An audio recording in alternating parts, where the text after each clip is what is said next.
Yalana tout le monde, c'est Marie. Donc désolée pour ce retard pour notre premier live en direct du supermarché Super U de Talabao. Donc votre supermarché de la Presqu'île qui vous accueille durant la semaine du lundi au samedi de 6h30 à 19h et le dimanche de 6h à 12h30. Donc c'est ici même que nous allons nous retrouver une fois par mois pour cuisiner des recettes toujours aussi faciles à réaliser chez vous. Et donc pour cette première, je vous proposerai deux recettes, une salée et une sucrée. Donc des recettes simples et rapides à faire. Donc nous allons prendre évidemment le temps de cuisiner ensemble. Donc si vous êtes patient, ce live sera disponible, on sera avec vous jusqu'à 10h30 en 2 sessions. Donc pour cette première occasion, je tenais déjà à remercier et à citer nos partenaires, donc le groupe Super U Talabao qui est à l'origine de ce projet, qui a spécialement aménagé une cuisine pour me permettre de réaliser des recettes. Il fournit également tous les ingrédients nécessaires à la préparation de tous les plats et dont la marque U, mais pas seulement. Donc nous allons également remercier la marque Fush. Donc pour ceux qui ne connaissent pas, c'est un groupe allemand et c'est le plus grand distributeur d'épices au monde. Vous savez, ces condiments, ils sont incontournables dans la cuisine pour pouvoir rehausser les saveurs de nos plats, donner du goût, toutes ces choses-là, formidables. Donc ça va comprendre évidemment que ce soit poivre, curry, herbes aromatiques déshydratées. Donc vous pouvez les retrouver dans votre magasin Super U de Talabao. Et enfin, nous remercions Vini de la société Onati, donc le premier réseau mobile, internet et télévision des Polynésiens qui nous permettent ce live aujourd'hui. Donc pour vous expliquer en fait comment va se dérouler la préparation des deux recettes, donc nous allons le faire en 2 sessions. Donc je vais vous proposer en premier une recette salée. Donc aujourd'hui, j'ai décidé de vous proposer une recette qui me tient un peu à cœur parce que je vais combiner un ingrédient qui a bercé toute mon enfance puisque ma grand-mère avait l'habitude de nous en faire et ce produit est quasiment connu de tous les Polynésiens. Ce sont des chips de crevettes. Donc pour pouvoir les déguster, nous allons en fait préparer un tartare de thon et que nous allons servir sur les chips de crevettes.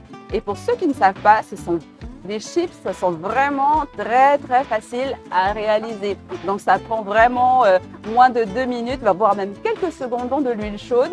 Et donc en apéritif, pourquoi ne pas les déguster avec ces petits tartares. Donc ensuite nous passerons à une recette sucrée, mais j'en parlerai un peu plus tard.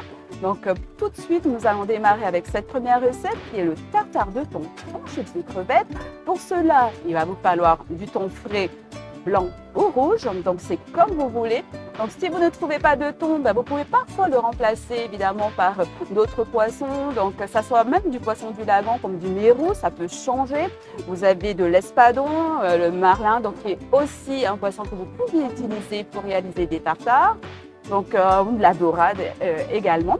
Ensuite, il va nous falloir des chips de crevettes. Donc aujourd'hui, je vais utiliser celles qui sont de couleur multicolore. Donc ce sera beaucoup plus fun dans la présentation. Après, il va nous falloir du citron pour le zeste et le jus. Donc ça va apporter du peps à notre tartare. On va poursuivre avec en plus de ce citron, nous allons poursuivre avec de l'ail pour apporter du goût. Donc aujourd'hui, nous allons utiliser de l'ail frais, mais évidemment, si vous n'en avez pas ou même si vous préférez, vous pouvez utiliser de l'ail de notre marque Fush, donc de l'ail déshydraté. Donc ensuite, il va nous falloir des herbes aromatiques, dont le basilic qui est au cœur de la recette de tartare puisque nous allons réaliser un coulis. Puis enfin, nous allons, excusez-moi, je suis en train en même temps de regarder mes fiches pour ne pas me perdre dans ce live, parce que c'est pas parce que j'ai l'habitude de cuisiner que je connais tout par cœur dans la manière dont il faut les citer. Donc j'essaie d'être en coordination avec ce que vous voyez à l'écran. Donc Donc ben voilà, les capres arrivent tout de suite. Donc ça va être un condiment qui va venir encore relever notre tartare. Après, c'est facultatif. Hein. Si vous n'aimez pas ça, vous pouvez même remplacer par des cornichons ou d'autres choses. Vous n'êtes pas du tout obligé d'en mettre, mais moi je trouve que ça apporte du peps supplémentaire à la recette. Donc ensuite, nous allons rajouter de l'aneth frais. Donc en plus aujourd'hui, je vais vous présenter donc, ce que je vais utiliser en aneth frais, mais aussi celui qui est déshydraté de la marque U. Donc vous pouvez utiliser dans les deux cas ce que vous préférez et tout, il n'y a pas de souci. Donc sauf pour le basilic évidemment, puisque nous allons réaliser un coulis, donc là on reste sur du basilic frais. On n'oublie pas nos amis du goût, le sel et le poivre. Pour ceux qui me connaissent, eh ben oui, ce sont nos assaisonnements préférés, ils sont incontournables de notre cuisine. Donc aujourd'hui, nous allons les utiliser sous deux formes. Nous allons utiliser du poivre noir, excusez-moi, et du sel fin, donc tout simple. Et puis enfin, on va finir avec de l'huile d'olive et de l'huile de friture pour les chips. Donc, je vais vous demander quelques petites secondes pour me permettre de récupérer le thon et nous allons pouvoir démarrer la préparation de ce premier plat. Donc, on se retrouve pour réaliser notre première recette. Comme je vous l'ai expliqué, nous allons réaliser un tartare de thon que l'on va servir sur des chips de crevettes. Ces fameuses chips chinoises qu'on a l'habitude de déguster à l'occasion du Nouvel An chinois ou même quasiment quand on le veut, puisqu'ils sont disponibles toute l'année dans les supermarchés ou dans des snacks même. Donc, tous les Polynésiens les connaissent et je trouve ça assez marrant de pouvoir proposer un tartare donc avec ce côté fondant, frais sur quelque chose de croustillant. Donc voilà une occasion pour vous de pouvoir réaliser une recette simple qui va être idéale pour l'apéritif. Donc nous allons tout de suite démarrer avec la première étape de la recette qui va consister à réaliser un coulis de basilic. Donc c'est assez simple puisque nous allons récupérer des feuilles de basilic frais que l'on va mixer avec de l'huile d'olive, de l'ail, du sel et du poivre et du zeste et du jus de citron. Donc on va démarrer tout de suite. Donc pour réaliser le coulis, évidemment il vous faut un petit mixeur blender. Je vous conseille de prendre quelque chose de taille moyenne. Si vous prenez quelque chose de trop grand, vous risquez en fait de pas bien mixer l'ensemble. Bon, en tout cas, on va voir ce que ça va donner aujourd'hui. Mais puisque j'ai l'habitude d'utiliser différentes tailles de blender, je trouve qu'il vaut mieux utiliser un petit, voire un moyen blender. Donc, ce coulis basilic est également pour ceux qui voudraient avoir des informations complémentaires. C'est un petit peu la base du pesto. Donc, ce sont des éléments qui font partie de la préparation du pesto, cette fameuse préparation italienne que tout le monde connaît. Lorsque vous prenez cette base de basilic, d'huile et de sel, poivre et de citron, pour le pesto, on va juste rajouter des pignons de pain et du parmesan frais, évidemment. Mais aujourd'hui, on va rester sur quelque chose de plus simple pour réaliser donc, notre coulis basilic. Alors pour ceux qui me connaissent et qui ont l'habitude de voir mes émissions à la télé, donc aujourd'hui je suis en live, donc désolée si je parais moins à l'aise, mais le but c'est de prendre du plaisir en cuisine et on va prendre le temps de pouvoir réaliser chaque étape de la recette. Donc les recettes que je propose aujourd'hui, vous aviez vu à l'écran qu'il y avait le dosage et sachez d'ailleurs que vous pouvez récupérer le détaillage Facebook simplement chez vous. Mais ce sont des dosages généralement pour 4 à 6 personnes. Donc pour le coulis basilic, on n'hésite pas à prendre un maximum de feuilles parce que vous allez constater que pendant qu'on va mixer l'ensemble, ça va réduire vraiment beaucoup. Donc n'ayez pas peur, même si vous mettez toutes les feuilles jusqu'à ras-bord, ben, vous verrez qu'après, ça va être complètement dans le fond. Alors avec ça, on va rajouter de l'ail. Donc suivant la quantité en fait de coulée que vous souhaitez préparer et suivant vos goûts, vous pouvez rajouter 1 gousse à 2 gousses d'ail. Si vous voulez relever davantage, hein, pour ceux qui adorent vraiment l'ail, n'hésitez pas à en mettre plus si vous le souhaitez. Donc ici même, je vais rajouter, donc j'ai découpé comme vous avez vu l'ail pour permettre qu'au moment comment on va dire, du mixage, eh ben, ça se broie plus facilement. Parce que des fois, vous verrez qu'il y a quelques gros morceaux qui peuvent rester coincés ou ne pas du tout se broyer. Donc avec ça, on va rajouter du zeste de citron. Donc pour ceux, j'espère que vous avez ces petits ustensiles chez vous, c'est bien pratique. Donc on va rajouter un peu de zeste. Et on va également récupérer le jus de citron. Donc là, je vais aller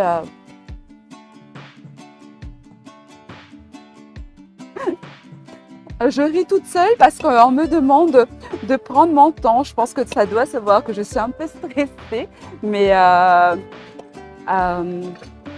je vais prendre le temps de vous expliquer en fait chaque chose. Donc n'hésitez pas, si vous avez des commentaires à mettre, n'hésitez pas à le mettre.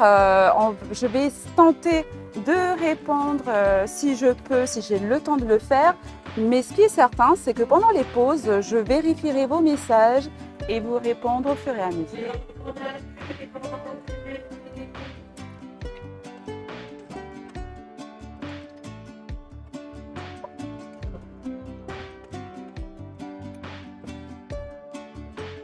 Donc après avoir récupéré le jus de citron, donc on n'oublie pas de rajouter de l'huile. Donc c'est de l'huile d'olive évidemment.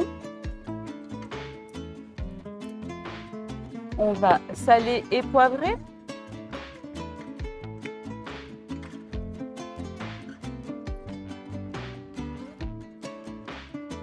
Alors ça me change de cuisiner dans un supermarché.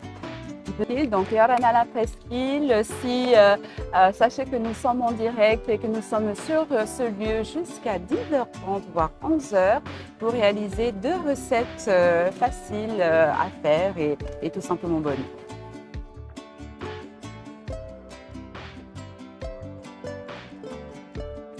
Alors, je reviens dans quelques petites secondes puisque je dois récupérer des éléments importants de mon blender. Donc nous voilà de retour. On va donc après avoir mis tous les éléments du coulis dans notre blender, on va mixer, donc ça va faire un peu de bruit. Donc j'espère que vous nous entendez bien. Donc on y va.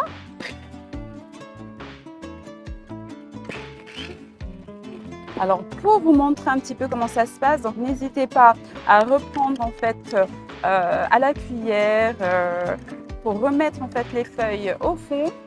Donc quand vous n'avez pas assez de liquide, forcément ça ne va pas très bien mixer. Donc là, je n'ai pas mis assez d'huile, donc vous pouvez en rajouter, voire même rajouter du jus de citron.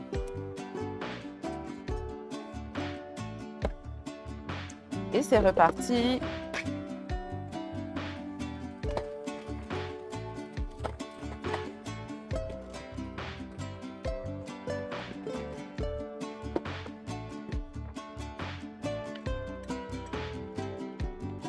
Donc aujourd'hui, comme vous pouvez le voir, il a un peu de mal à prendre. Voilà, encore une fois. Donc, bon, allez Marie, ne stresse pas, on y va.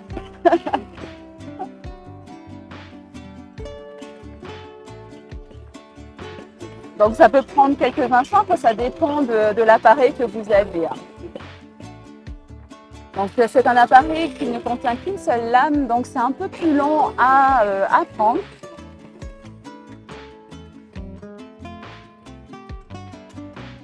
Hop. Donc ici vous avez le coulis basilic que je vais réserver de côté et on va tout de suite passer à la découpe du poisson.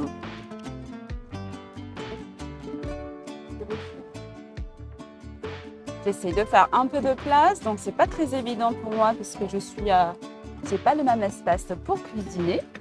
Mais, donc, on va faire au mieux.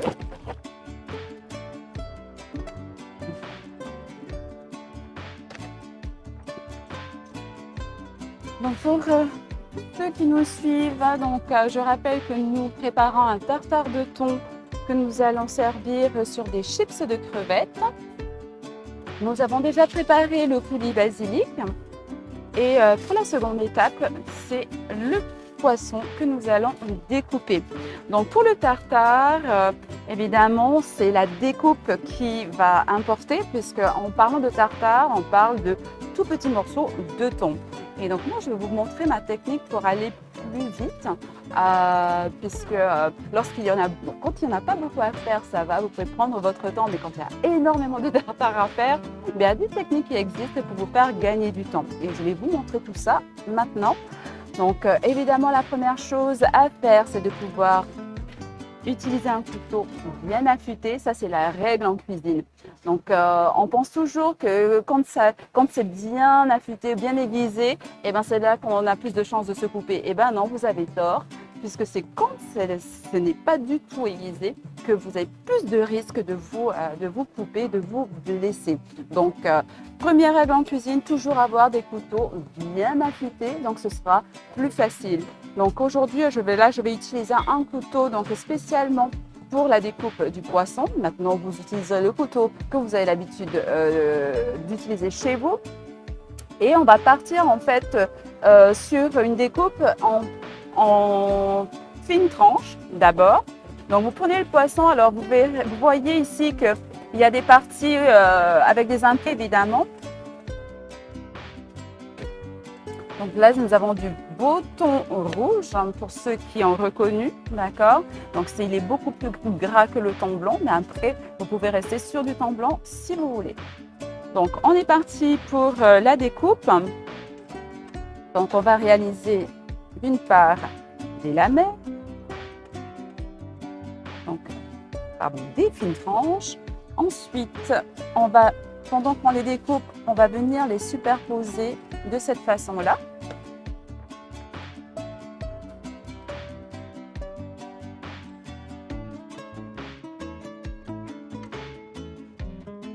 Donc, on découpe des tranches de moins d'1 centimètre d'épaisseur. Mais sur du tartare, donc, ce sont des petits cubes, hein, on découpe. Donc, on fait comme ça.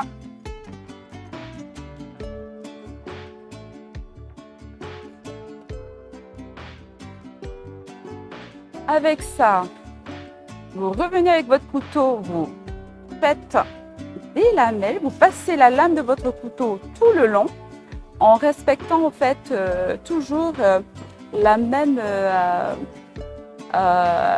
épaisseur, encore une fois.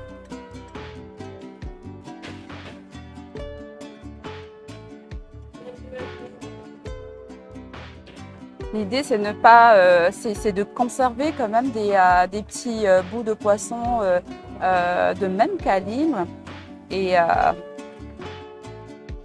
de le faire plus rapidement. Quand j'ai commencé en cuisine, ne vous inquiétez pas, je le faisais tranche par tranche. Et avec de la pratique, eh ben, on s'améliore. Donc voilà.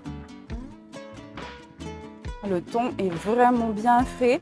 Donc, je tenais à dire quelque chose par rapport au thon. Donc, on dit souvent que notre thon est cher, mais pour avoir voyagé un peu partout dans le monde, sachez que non seulement notre thon fait partie des meilleurs au monde, mais il est aussi bon marché, contrairement à ce que vous pouvez trouver ailleurs dans le monde. C'est quand même un poisson qui est beaucoup plus cher ailleurs que chez nous. Alors, à présent, on va découper dans l'autre sens, on va faire nos petits cubes. Et voilà, vous voyez, tout est fait en même temps.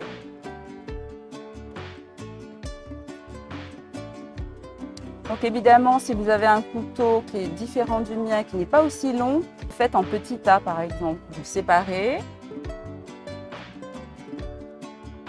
et vous le faites en 2 fois ou 3 fois, c'est comme vous voulez.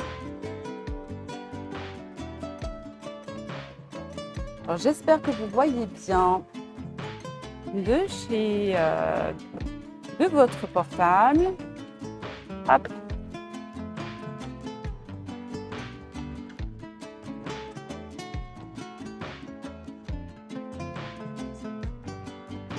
On voit bien que le poisson est bien gras, donc c'est du thon rouge comme je l'ai expliqué.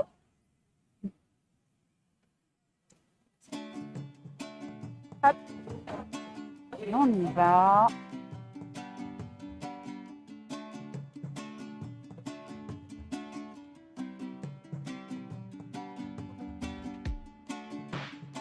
Donc sur cette préparation du jour, donc comme je l'ai expliqué, après, bon moi j'ai une version avec du coulis basilic, des herbes aromatiques, hein, puisque je vais rajouter de l'aneth. Mais vous pouvez en fait réaliser le tartare que vous préférez chez vous et le servir dans des chips de crevettes que nous allons cuire après l'assaisonnement de notre tartare.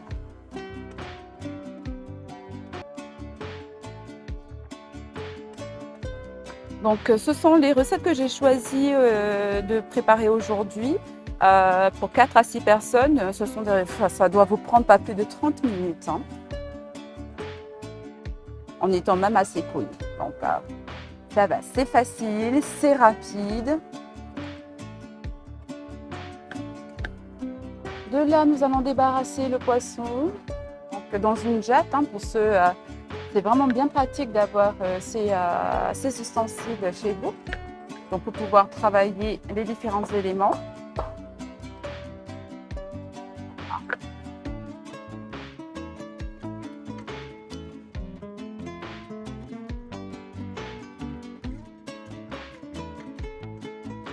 Donc à présent, nous allons rajouter en fait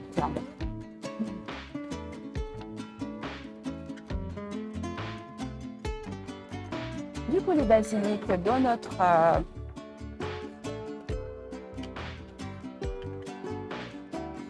excusez-moi, je le mets ici.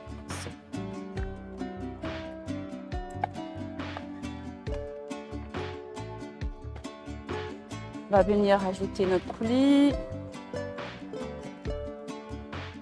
Bon, comme vous pouvez le voir, donc j'ai pas réussi à bien mixer l'ensemble. Donc l'idéal serait évidemment d'avoir un blender 2 voire 3 lames. Mais comme je vous l'ai expliqué, quand c'est trop grand, vous avez quand même du mal à le faire parce que le récipient est juste trop grand et la quantité dont vous avez besoin en fait n'est pas aussi importante, donc vous aurez plus de mal. Donc on vient assaisonner tout ça. On va rajouter nos capres.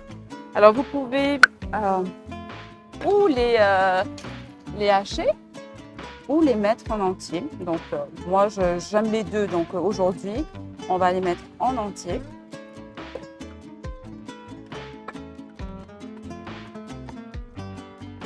Puis on va redonner un coup de poivre. Je salerai après lorsqu'on va goûter pour vérifier l'assaisonnement. Donc évidemment en cuisine, n'oubliez pas, il faut toujours goûter ce que vous préparez. C'est important.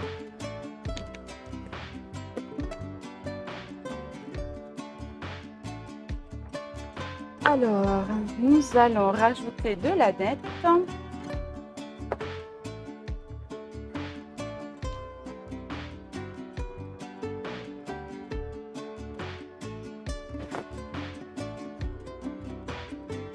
Alors, pour le plan de travail, donc ce qui est important, c'est de pouvoir évidemment le nettoyer au fur et à mesure.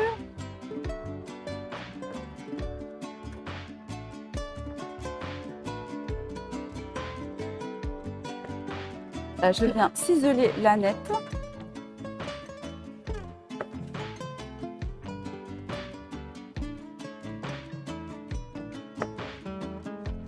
Hop. Donc là, ça va. Hop. On remélange ensemble Et c'est à ce moment-là, évidemment, que nous allons goûter pour vérifier et ajuster l'assaisonnement si nécessaire. Bon, c'est ma partie préférée, hein, donc il manque un peu de sel, mais c'est bien relevé comme il faut, donc j'en vais rajouter un peu de sel. Sachez que les herbes aromatiques apportent également beaucoup de saveurs, donc parfois il n'est pas nécessaire de trop saler vos aliments lorsque vous utilisez beaucoup d'herbes aromatiques. Plus les capres vont également apporter du sel, donc attention au dosage, c'est important pour la santé. Donc notre tartare est prêt. Je vous retrouve dans quelques secondes, le temps de chauffer l'huile pour les chips et vous verrez, ça va aller assez vite. Donc on se retrouve dans quelques secondes. Nous revoilà de retour pour la suite de la préparation du tartare en chips de crevettes, donc le tartare de thon. Donc j'étais en train de retester un petit peu le matériel puisqu'on m'a mis en place une cuisine éphémère avec du nouveau matériel que je ne maîtrise pas encore. Mais bon, pour être sûr que la préparation qui va suivre puisse être vraiment que vous puissiez voir comment ça se passe. Donc comme je vous l'ai expliqué, pour ceux qui connaissent, enfin tous les Polynésiens connaissent les chips de crevettes. Donc ça se présente sous cette forme-là quand ce n'est pas cuit et vous verrez qu'en quelques secondes dans de l'huile bien chaude, donc ça c'est très important, et ben ça va se former, ça va doubler voire tripler de volume en quelques secondes. Donc on les a de couleurs, donc on va y aller. Alors soyez toujours prudent en cuisine hein, parce qu'il faut pour éviter les brûlures. Là on a de l'huile bien chaude, donc on va y aller, vous verrez. On y va. Je vous en mets quelques-unes pour que vous puissiez voir comment elles prennent assez rapidement. Donc c'est très très rapide, en quelques secondes.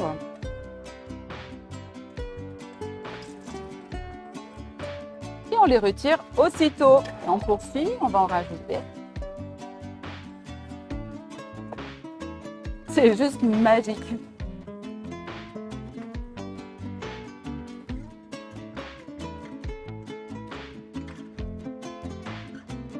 On répète évidemment l'opération. Vous voyez que vous avez de toutes les tailles. Donc pour les plus gourmands, ben, ce sera des plus gros, des plus grosses chips. Et puis, c'est trop fun.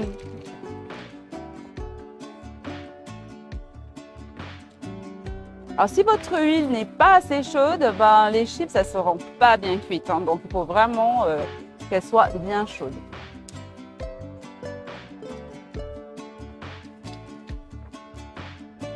Hop. Hop.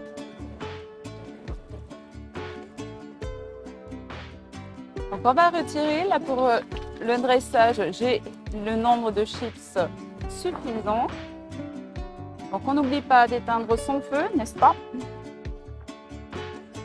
Et de mettre ça de côté pour éviter de se brûler. Donc on va revenir sur notre plan de travail de base. Et on va démarrer le dressage. Donc vous pouvez laisser les chips se refroidir un tout petit peu avant de pouvoir dresser. Donc là, je sors le tartare que j'avais réservé au frais. Donc n'oubliez pas, lorsque vous préparez des produits frais, donc le temps que vous passez à d'autres préparations, il faut absolument les réserver au frais. Il faut respecter la chaîne du froid. Donc, pour la dégustation, faire comme vous voulez. Donc, généralement, chez soi, vous pouvez laisser en fait dresser le tartare dans un joli récipient. Et à côté des chips, donc vous pouvez aussi bien faire. Alors, je vais vous montrer parce que je vais déguster déjà avant vous.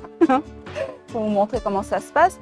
Donc vous mettez le tartare comme ceci dans chaque chips.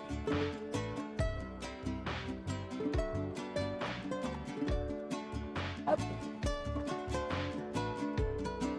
En évitant d'en mettre partout. bien sûr.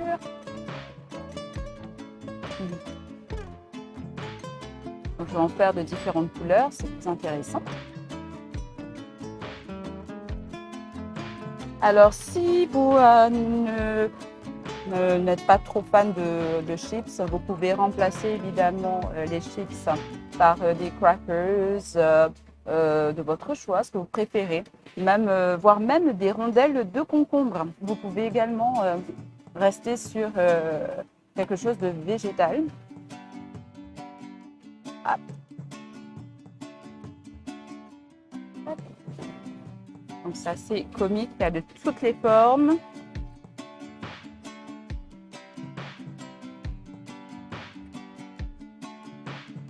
Donc comme je le disais, chez vous, vous pouvez ou dresser dès le départ avant de servir, mais que si vous laissez trop longtemps, donc la chips va se ramollir en fait. Donc c'est vraiment des mises en bouche à déguster là, aussitôt fait. Hop. Hop.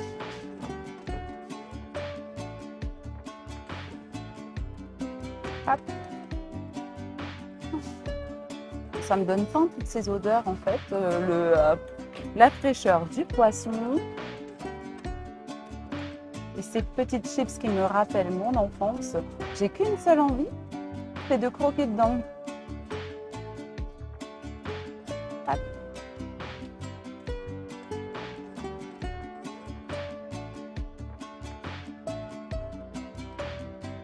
Écoutez, je ne vais pas vous faire poireauter plus longtemps, nous allons passer à la dégustation pour vous montrer comment ça se passe en fait. Et après on reviendra, on fera une légère pause, le temps de me préparer pour la seconde recette et régler encore, enfin on a encore des ajustements à faire, donc c'est notre premier live du Super Vita Lavao et donc je vais tout de suite passer à la dégustation de ce premier plat. C'est trop bon.